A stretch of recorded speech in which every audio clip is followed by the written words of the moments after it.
Après 3 ans d'enquête menée sur les activités d'exploitation minière menées par la société Tenke Funguro Mining à Manoma Pia dans les Lualaba, la société civile de ce coin, nous parlons ici de protection des éco-régions des Myombo Congo. Premier Congo a présenté son rapport qu'il qualifie de transition toxique. Transition toxique pourquoi?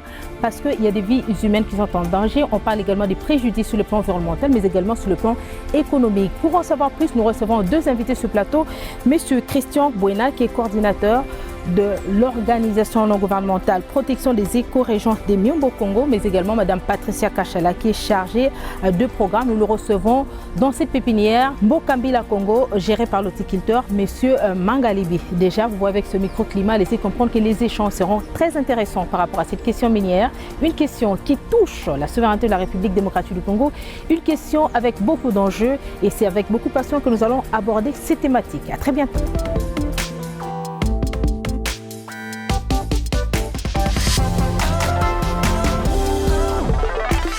Chers invités, bienvenue sur ce plateau. Merci.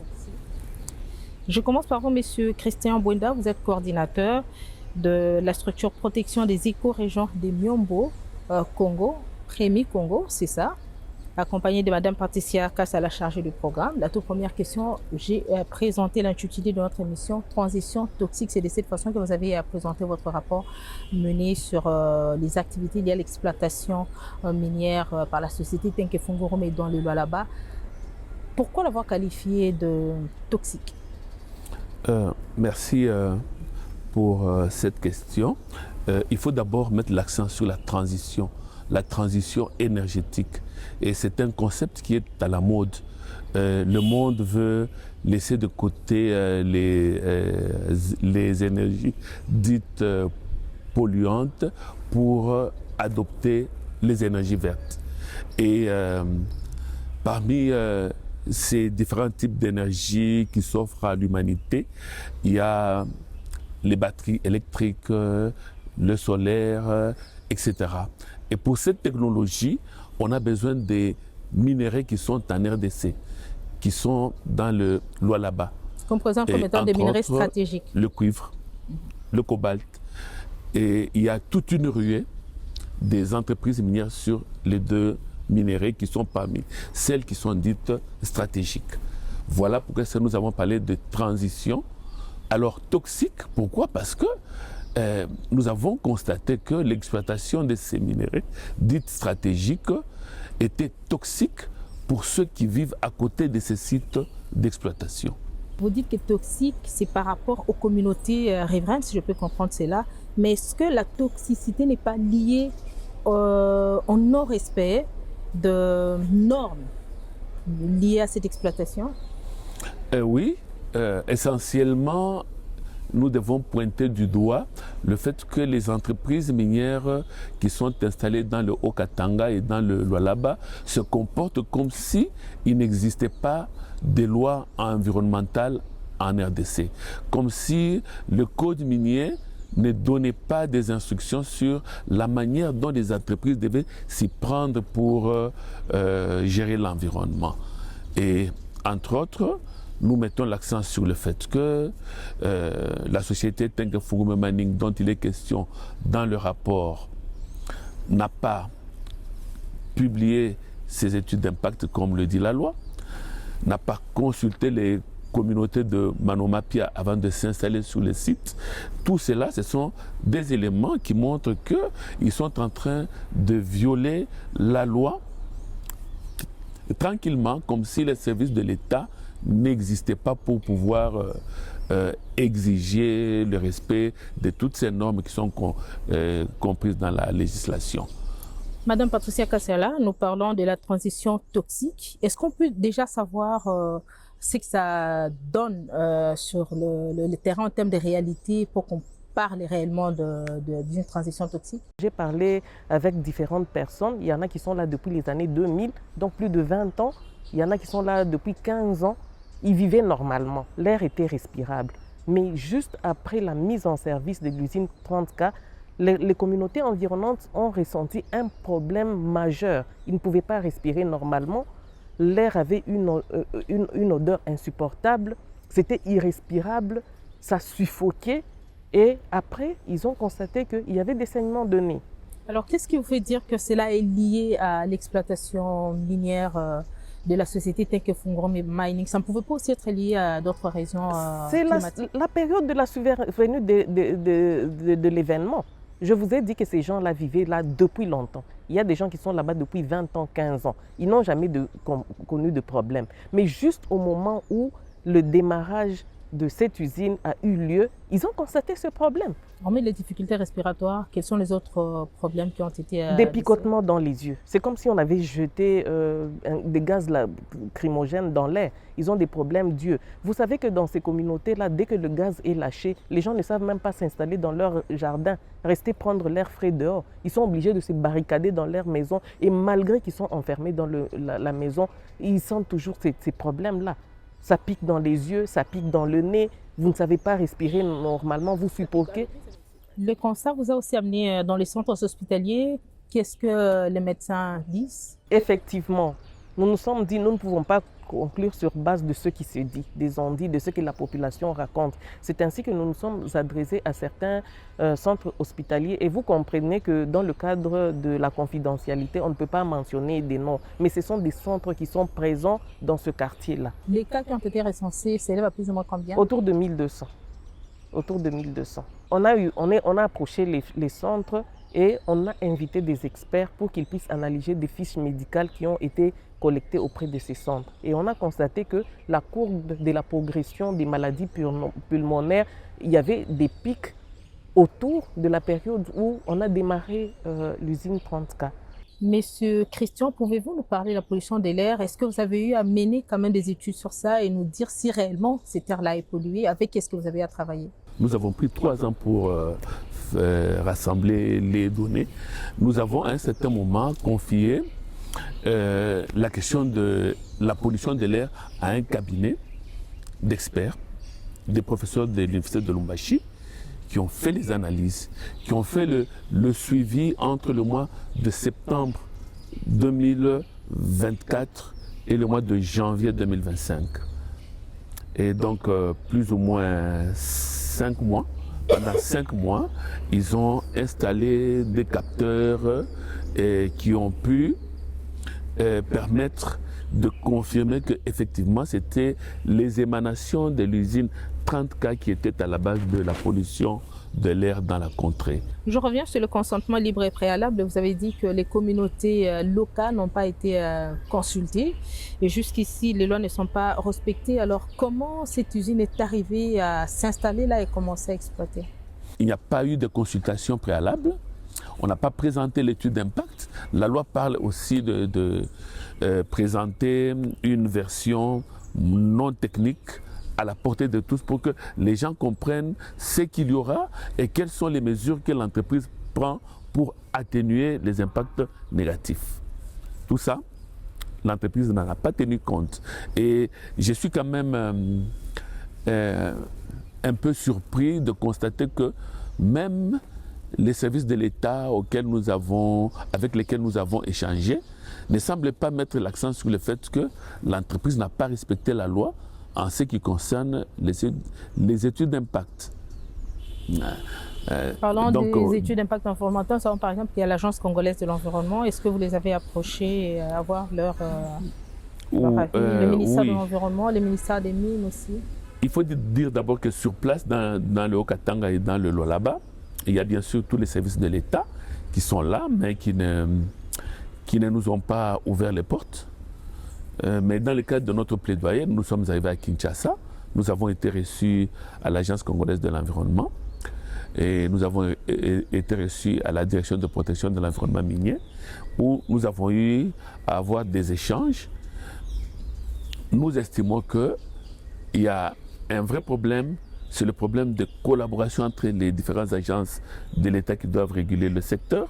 C'est aussi le fait que la gestion du secteur industriel minier est trop centralisée, donc dépend de Kinshasa. Quelle est la tranche d'âge qui est le plus affectée en ce moment? Tout le monde est touché, mais en termes de qui est le plus affecté, il y a d'abord les enfants. Parce que pour les enfants, je pense que nous l'avons mentionné dans notre rapport, c'est des êtres qui sont en pleine croissance. tous leurs organes ne sont pas encore suffisamment développés. Et comme ils sont en croissance, quand ils sont aussi choqués par un corps étranger qui n'est pas adapté à la vie humaine, vous sentez qu'ils subissent le plus gros préjudice.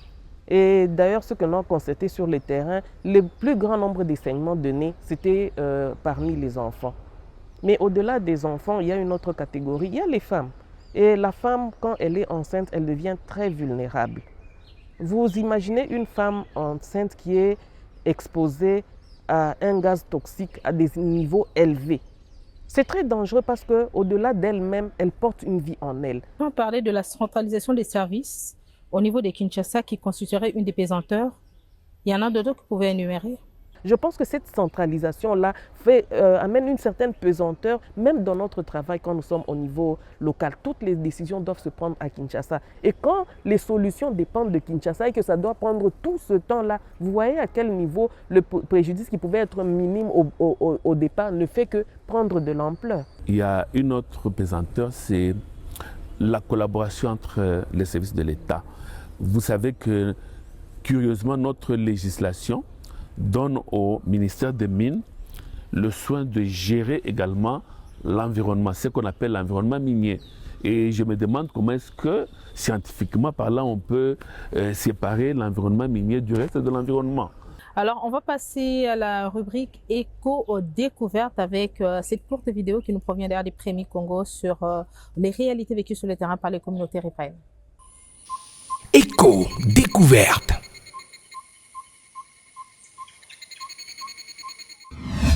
Depuis la construction de cette usine, les habitants de ce quartier se sont plaints des problèmes médicaux très sérieux, des problèmes respiratoires très sérieux, des problèmes de santé maternelle. Certaines personnes dans la communauté ont même attribué certains décès dans la communauté à la pollution qui aurait été émise par l'usine Tronca. On a étudié 1200 dossiers médicaux qui ont montré qu'effectivement, il y avait une hausse significative de certains symptômes respiratoires. Il y avait des infections respiratoires très sérieuses qui menacent même à la vie, des écoulements nasaux sans cesse, des maux de tête. Ce sont des symptômes qui étaient également assez rares dans la région. Quand on a parlé avec des experts de santé publique et avec des professionnels de santé dans la ville, ils ont dit qu'avant 2023, la pathologie qu'ils voyaient, c'était plutôt les pathologies liées, par exemple, au paludisme. Et tout d'un coup, après le lancement de l'usine Tronca, ils ont observé une toute autre pathologie. Ils ont dit qu'ils n'ont jamais vu rien de pareil dans leur expérience.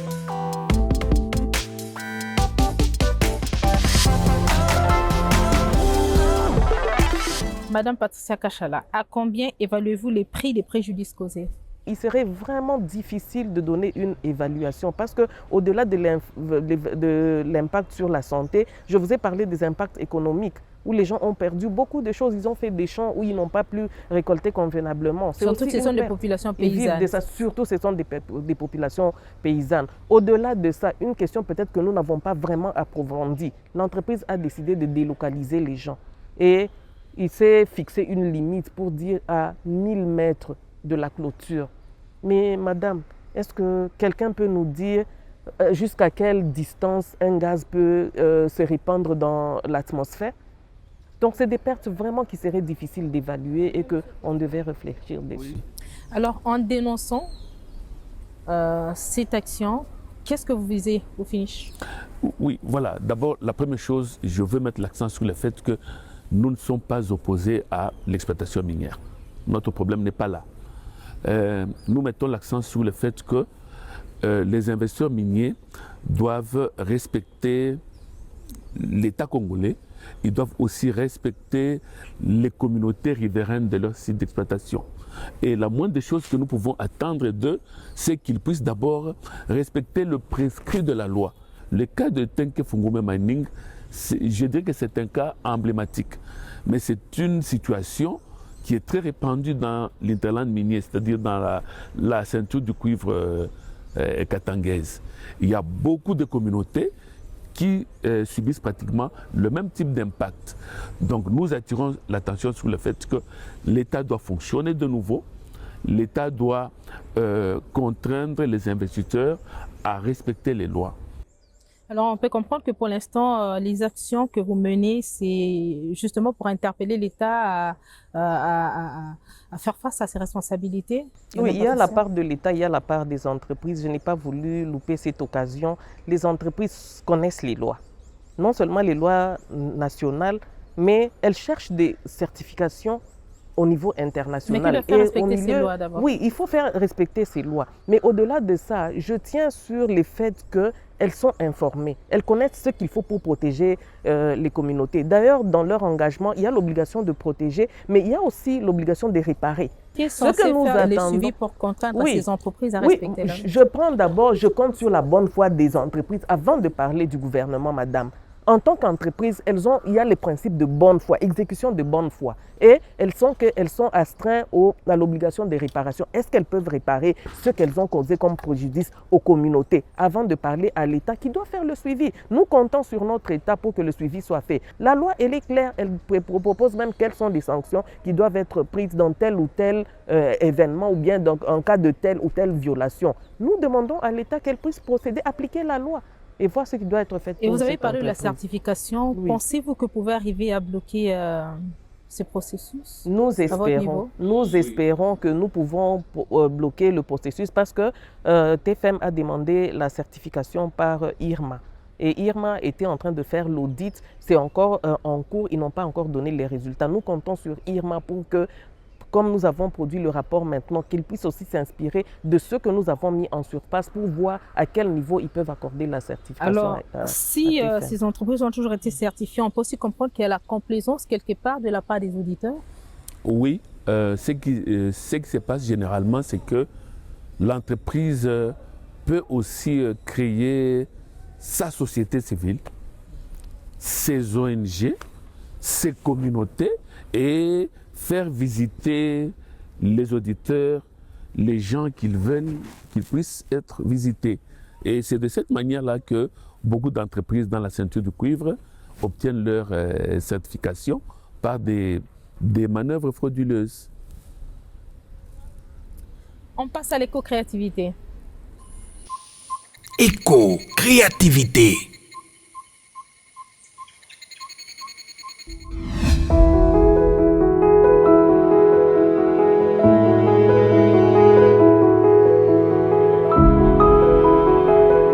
De la Banque mondiale, nous faisons l'effort une fois tous les 6 mois au moins d'aller sur le terrain, de voir comment les acteurs sont en train de travailler, voir quel est le niveau de progrès des différents indicateurs, donc ce qui nous permet de rapporter à notre management et aussi de les alerter en cas où il y a des actions qui méritent vraiment leur attention.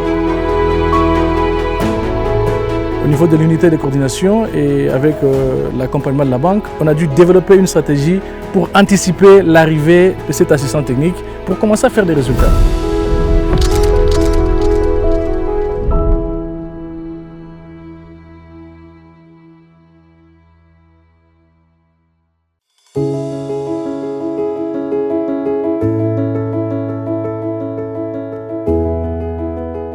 Ni avantage wa bonyi ujimwana ni tujiba assiste ku perturbation wa climat ani mvula kai chi loka mushindu tuyi lokato mbifumina kujinyanga ja metu pinja tujitetu twenze metu mutu twenzemo tujitu stabiliser climat ujulo normal suite wa metu tujibenza mujumu wa lelo wa kukuna michi tumbula bin toelanshinga tuloko kuna ne michi tukabenze nectar kwa mujinde. Il y a une validation qui se passe à 3 mois, une autre validation à 9 mois et la toute dernière validation c'est à 27 mois. Nous descendons sur terrain pour voir la plantation, est-ce qu'elle a respecté les normes. Les densités sont respectées, les écartements ont été respectés, la délimitation de blocs a été bien faite. kore wa kumpala kadimichi ya momo yikame kwali walume so to akaja mona kunyama mi kwa bitu vakati bamanya to tumoni bwela mo jito amu to tumona kunyunyi ni miaji ya nyunyi ya mishindu ya boni kiji sanga jitu jinaji to jaja.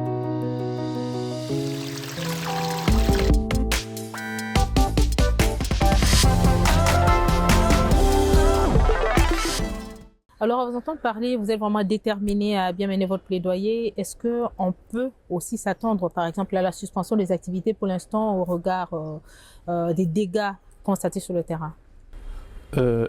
La suspension des activités de 30 cas, ce n'est pas de notre ressort, ce n'est pas nous qui allons décider, mais c'est un de nos objectifs.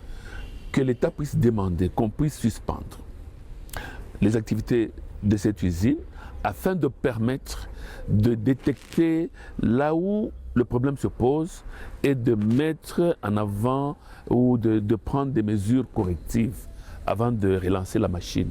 Et entre-temps, de s'occuper de la réparation de tous les dégâts qui ont été commis, tant sur le plan sanitaire que sur le plan économique. Tenke Fungorombe Mining, c'est quand même un géant. Pensez-vous y arriver? Nous y croyons toujours. Nous y croyons toujours que nous pouvons y arriver. Il y a des choses beaucoup plus difficiles qui ont été résolues par le plaidoyer. C'est pourquoi nous nous sommes déplacés. Sinon, on ne serait pas venus. Si nous sommes venus, c'est parce qu'on y croit. Et nous avons confiance dans nos autorités, tant politiques que les services techniques de l'État, pour comprendre que c'est le moment d'agir. On s'inquiète de la guerre à l'Est, mais des gens meurent silencieusement à cause de l'exploitation minière. Nous y croyons et nous comptons sur les autorités pour que quelque chose soit fait. Comptez-vous vous arrêter au niveau national ou vous envisagez également aller au niveau international avec le même plaidoyer? Disons que dans un premier temps, nous estimons que le niveau national peut résoudre la question. Mais si on ne trouve pas la solution au niveau national, on sera bien contraint de chercher comment faire ce même plaidoyer au niveau international. Vous en avez l'expérience? Effectivement. Oui, nous en avons l'expérience. Nous en avons l'expérience.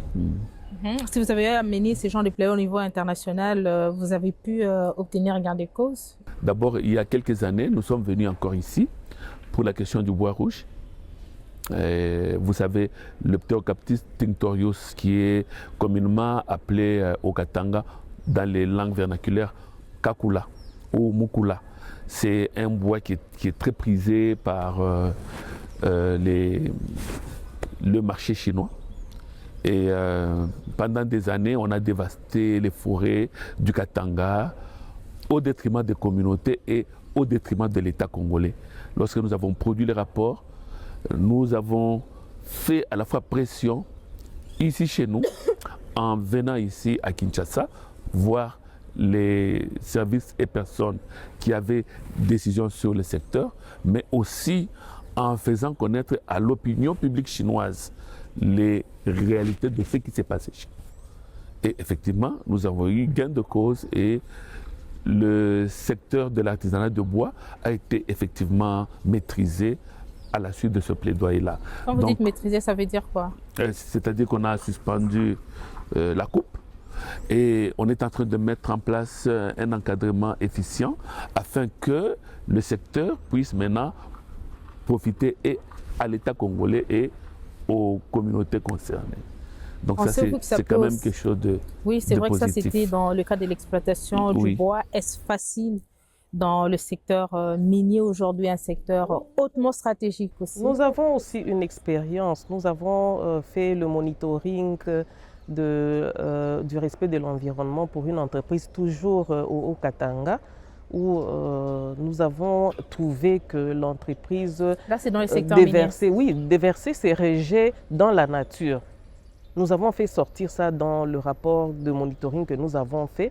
Et au-delà de ça, nous avons initié une plainte avec la communauté concernée auprès de la Chambre des mines chinoise, parce que c'était une entreprise aussi chinoise. Quand nous avons initié la plainte à ce niveau-là, la Chambre de mines avait réagi, elle nous a contactés pour nous demander d'autres éléments pour soutenir la plainte. Nous avons fait des tournages de vidéos avec les communautés que nous avons envoyées. Ce que nous avons constaté, c'est que l'entreprise est venue vers nous.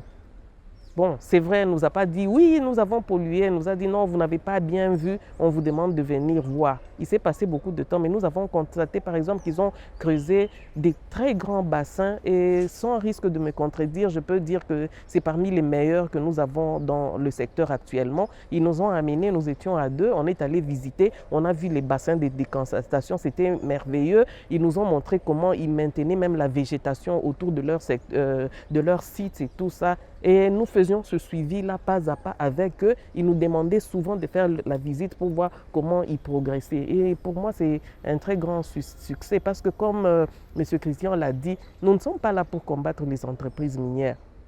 Nous sommes là pour les rappeler que la loi existe et que leur comportement devait s'adapter à la loi en respectant ce qui est dit. Et nous avons vu que cette entreprise a fourni un effort par rapport aux recherches qui avaient été faites. Ils ont amélioré la situation. Pour nous, c'est ça le succès. Doralex, c'est de l'ex dit-on, la loi est dure, c'est la loi. On va passer au concept vert. Concept vert.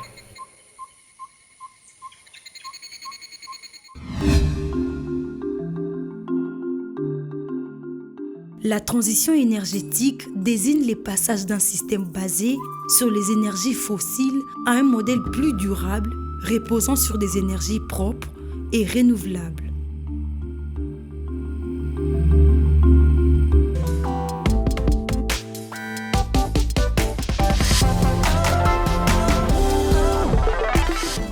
Alors, on peut comprendre que la mission de Kinshasa a quand même été très intéressante. Est-ce que les autorités ont eu une oreille attentive par rapport à vos préoccupations?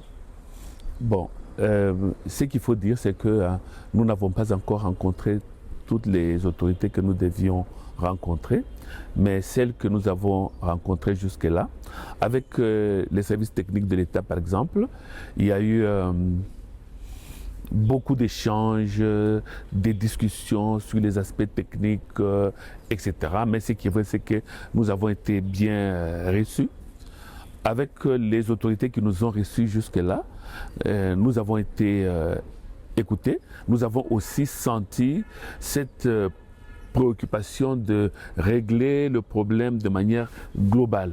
Vous savez que le gouvernement a mis en place, à cause de cette affaire, une commission interministérielle et qui est en train de de rassembler les données actuellement.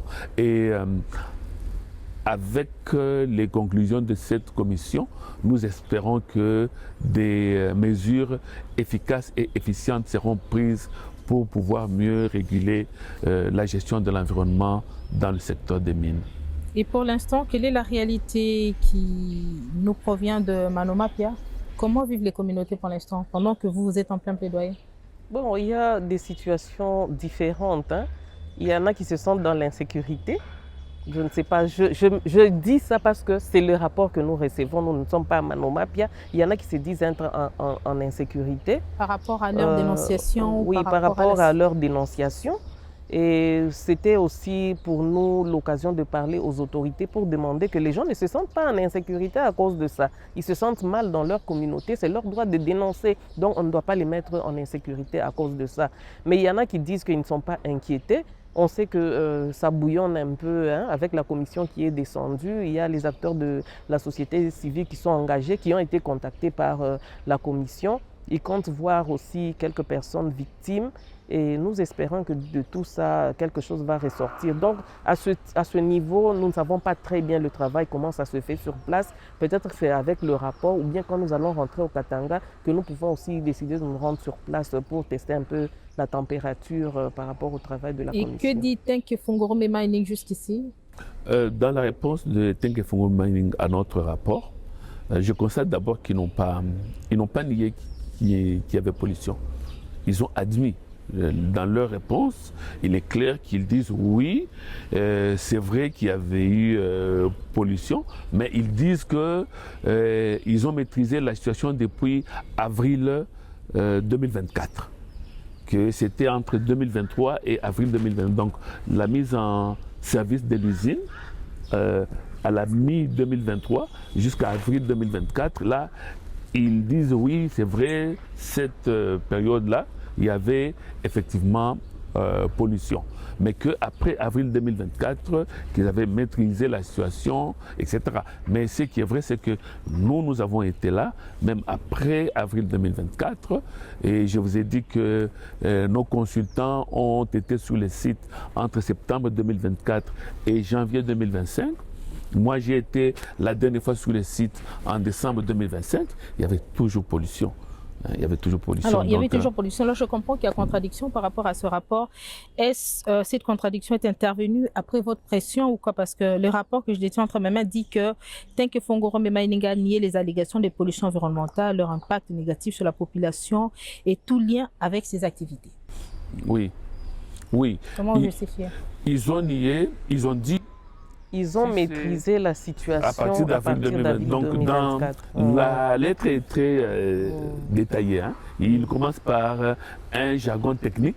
Et moi, je me dis pourquoi ils ont utilisé le jargon technique, parce que beaucoup de gens ne vont pas comprendre ce qu'ils disent. Ils disent, voilà, il y a eu ça, ça, ça. Et lorsque vous lisez attentivement, ils ne disent pas non. Ils disent oui, mais jusqu'à un certain niveau. Maintenant, il n'y a plus. Ils disent que maintenant, il n'y a plus de pollution. C'est vrai. Donc, depuis avril 2024 jusqu'à maintenant, ce n'est plus le cas. Mais donc, ils disent qu'avant avril 2024, c'était le cas. Madame Kachala, votre complément pour terminer? Bon, en tout cas, notre souci est que la paix règne à Manomapia. Nous voulons que Tenke Fungurume puisse travailler, mais sans déranger la vie des populations, sans abuser des droits de la population. Quand les entreprises viennent, l'espoir des populations, c'est qu'elles puissent créer une plus-value, qu'elles puissent apporter un plus dans le développement. Ce n'est pas pour qu'elles puissent connaître la maladie et tous les désastres qu'on a cités. Nous comptons sur eux pour que, de bonne foi, d'abord, ils s'exécutent s'ils peuvent penser à ces communautés-là, afin que leur présence dans la communauté soit un plus. Monsieur Christian Mwenda, votre dernier mot. Le dernier mot, c'est que moi, je me tourne beaucoup plus vers les autorités politiques. Il me semble que les techniciens font ce qu'ils peuvent faire avec les moyens qu'on leur donne. Malheureusement, les services techniques ne sont pas très équipés non plus pour faire tout le suivi, etc. Tout ça, même si les techniciens sont bons, mais ils doivent être aussi convenablement équipés. Et puis, il faudrait aussi que nous puissions voir les contradictions qui sont dans notre législation. Dans la législation minière, dans la loi 011 sur les principes fondamentaux relatifs à la protection de l'environnement. Il ne faut pas qu'il y ait contradiction entre nos lois. Peut-être la superposition des textes. Oui, c'est un autre problème. Et il y a aussi le fait qu'on ne peut pas séparer l'environnement minier du reste de l'environnement. Là, on vit dans, je ne sais pas moi, dans un monde imaginaire. Hein. Il faudrait qu'on soit un peu plus réaliste, qu'on prenne des mesures, qu'on améliore notre législation, qu'on améliore notre réglementation. Nous n'avons même pas un tableau des seuils de référence, dire que bon voilà par exemple s'il y a tel taux de soufre dans l'air ou de CO2 dans l'air, voilà ça ne doit pas dépasser. Il faut qu'on ait nos propres normes. Jusque là on n'en a pas. Donc il faut un grand effort pour l'amélioration de la réglementation également. Sinon nous vous disons merci d'être passé sur ce plateau écran vert à Kinshasa et nous espérons vous revoir très prochainement. Merci beaucoup. Au revoir. Au revoir. Mon idée pour la planète.